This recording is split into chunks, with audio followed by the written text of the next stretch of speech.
Welcome back to Suzuko News. In Kappa High School, it has come to our attention that there is a various amount of Asian fetishizers. Asian fetishization occurs commonly within our society. However, the awareness of this occurrence isn't being spread due to the low population of Asians within Kappa.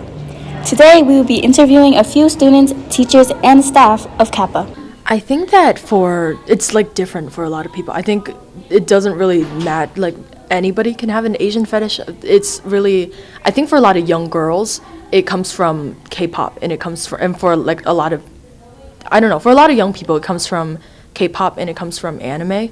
And me and Miss Shin, we were talking about this, but during like wartime, I think a lot of like white men were like with Japanese women, and that gave them like a sense of like, oh, Japanese, like East Asian women need to be like protected.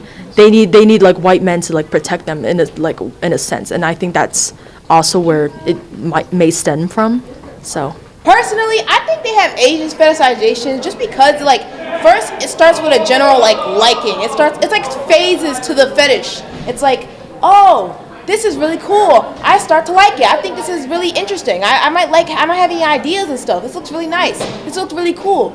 Then it starts to come an obsession where it's like, oh, maybe I want to be Asian. Oh, maybe these Asian women are so cute. They're so adorable. And then they start emphasizing that they want to like be in their life or whatever, and then in their culture, and then even after the culture, like it just starts to become like something. It starts to get hyper. It starts to get like annoying, and it's like it starts becoming a hyperfixation on something that shouldn't be hyperfixated. Like, leave these people alone. Leave these Asian people alone. Well, I think in general, there's probably a lot of different reasons. I generally do think that one of the biggest reasons, though, is roots from, like, dehumanization, which has historically been probably because a bunch of things, like during the Vietnamese War, for a specific example, there were the idea of, like, all these GIs that were in Vietnam and these Asian countries, they saw women as, like, exotic. Obviously, that is broadened to not just include women or like cisgendered women, but it also broadens to various different genders.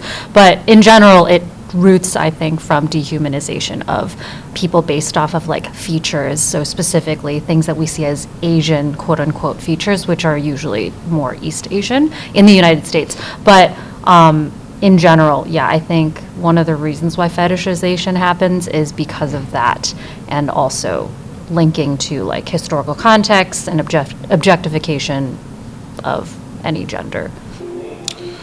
Well, the Asian culture has been a really fascinating part of our world and society for hundreds of years, and Americans have just been fascinated with foreign cultures, especially Asian culture, for hundreds and thousands of years, and that just carries over to today's, fascinations and idealizations, just in different forms.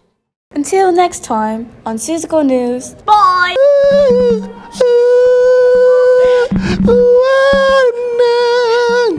Bye.